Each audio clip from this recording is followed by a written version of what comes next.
চেহারা, সারাদিন লুকাইয়া থাকে, রাত্র হলে মরুভূমির পথ দিয়ে দৌড়ে আর কান্দে আর ডাকে মদিনার পাখিরা রে আয় মদিনার খবর, একটা খবর নিয়ে যা, কুফা নগরীর অবস্থা ভালো না, আমাদের বাবা মুসলিম বিন আকিলকে কুরবানি করে দিয়েছে, আমরা দুই ভাইকে খুঁজতেছে, রাস্তা পাই না, কোথায় যাব, হুসাইন যেন কুফায় না আসে, খবর নিয়ে যা।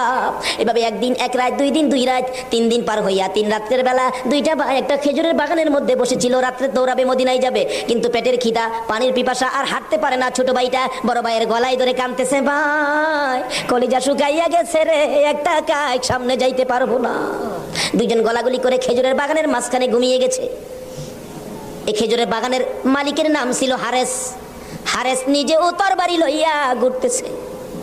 সকালবেলা হারেসের বিবি যাই বাগান দেখবে, যাইয়া দেখে বাগানের মাঝখানে সাপ বিচ্ছুর ভয় থাকে, কিন্তু এই ভয়ের মাঝখানে দুইটা পূর্ণিমার চাঁদের মতো সন্তান ঘুমাইয়া রইছে। আস্তে আস্তে কাছে যাই